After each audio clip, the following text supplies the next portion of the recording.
a familiar sound to all. The sound of leaf blowers powering up as yards get tidied up for spring and fall. Whether you manage your yard yourself or contract with professionals to get it done, leaf management is likely a major part of managing your yard waste. But what are the impacts of using these tools? Are there alternatives to be considered? Today we will be visiting Lexington, where residents overwhelmingly approved a bylaw phasing out the use of gas leaf blowers. Join us as we learn more about Lexington's transition to cleaner, quieter landscaping tools for a healthier environment.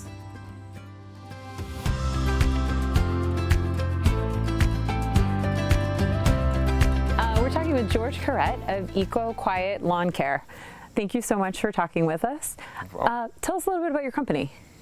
So we started about 10 years ago, actually this April, and when I really started it, it was just an idea that I got from a friend of mine actually that was in business management, and I was out there doing a little pruning and other jobs or people looking for a job.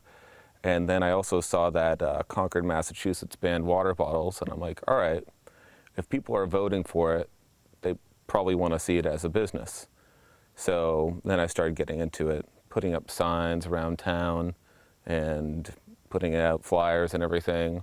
So it was really just started a little bit by little bit. I just got out of college from UMass Amherst for horticulture, so I had a little bit of a background, and it really felt good being a pioneer in that space because there's not much competition now, hence why you're interviewing me. And back then, people didn't even know about it, and that's the way it was for many, many years. So it was really cool to do something that, one, was good for the planet, and two, just was always changing. So that was the really fun part about being an innovative business. Can you show us how your equipment works?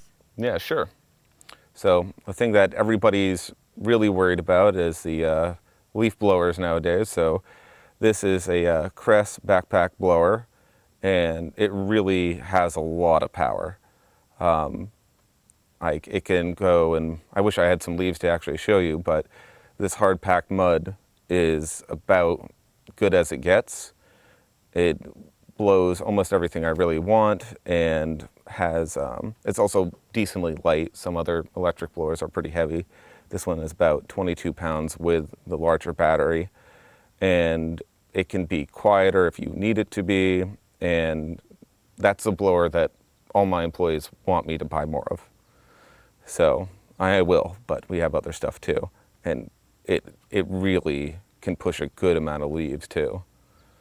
So this weed whacker here, another product from Carrette, it is, I would say the weed whacker is one of the easiest things to really change. And if you would talk to your landscaper, maybe get them using a hedge trimmer, using an electric weed whacker, because a lot of them are really powerful. They don't take as much battery as sometimes the blower, so it might be an easy in conversation. And as you can see, it can go through pretty tall grass. It can really haul through a lot of different things, but you can also turn down the power and have it go longer if it's during the drought. And then you're not changing out batteries all day. So yet again, that's one of the most comparable gas tools out there, just because it's doing the physical motion of smacking the grass and not using a high-speed motor that tends to chew up battery life. So you're able to take care of people's landscaping needs using only electric equipment? Mm-hmm. Yep. And actually, now that we have this F-150 Lightning, we're finally having crews that show up and not a drop of gas is being used. And the blowers have gotten so much more powerful from when I started.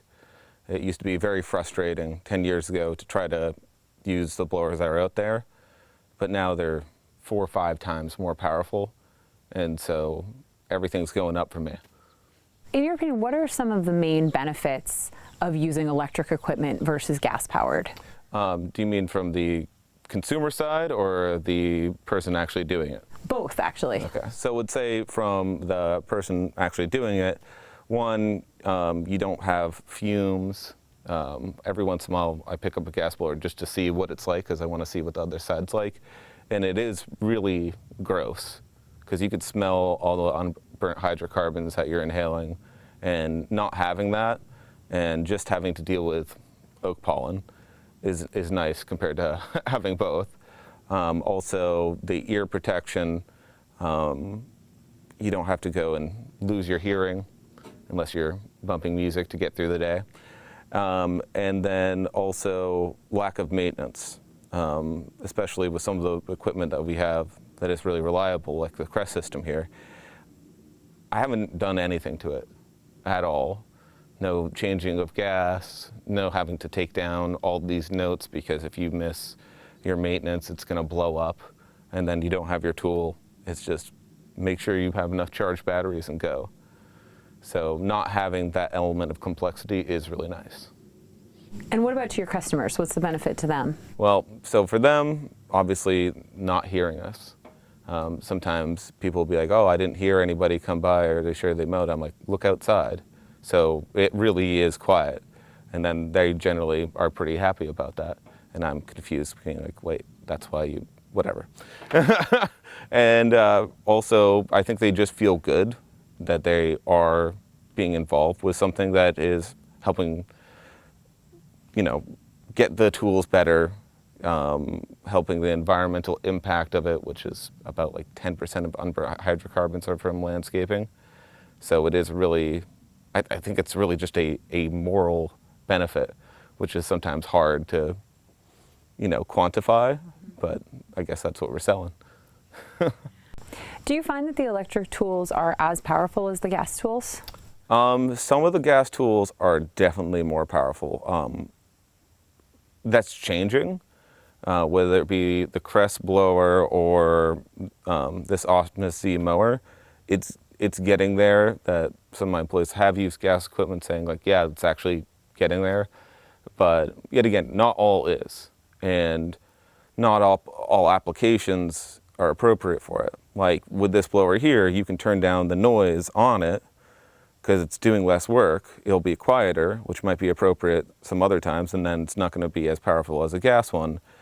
Or if you really turn it up, it's getting to the point where it is gas power, but one, you're going to go through the battery really quick, and it might not be just as necessary if you're just blowing some grass clippings off. So it's a hard question to really figure out, but especially because you see a lot of leaf blower bands coming in that some gas ones are allowed, some 4 strokes. But if you're asking me, are these tools better than those? Yeah, almost every single thing I use is better than a regulation blower that would be able to be used in Newton. But it just does it much more efficiently, and it's a rather predictable usage. Like I get through all day mowing with this, no problem. So, yet again, it depends on the tool. It's a very long answer, but when it comes to it, it is getting there. What are you sitting on now? So this is a Optimus Z zero turn from Greenworks, and it's amazing how far all the stuff has really gone. This mower, all out here, this field was 6 feet tall at one point, and it mowed it, and actually mowed it pretty damn well. Took a lot of battery to do that, but I couldn't even imagine doing that 6-7 years ago with the tools that I've had. So this thing is the first mower that I've used that really does have gas quality cuts. What do you want landscapers to know who are considering this transition? I want them to know that, one, there are people out there that are willing to help with the transition. I know it can get very decisive with this issue, because it's a hard job. Everybody was working long days. I know how it is. But there are people out there to help. There's people that want to give different incentive programs and just give you the information out there. You don't have to do it all yourself. And some of the stuff that you will use, you'll be like, I do not want to go back to using gas. Thank you so much for talking with us today. No, thank you. So, what did you think? Could Lexington's solution work in Hingham? Share your thoughts in the comments.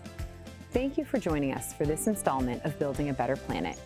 You can stay up to date with the Cleaner Greener Hingham Committee by visiting the town's website or scanning the QR code shown on your screen. You can also email us at cleanergreener@hingham-ma.gov. Thanks for tuning in and learning about the building blocks for a better planet and future.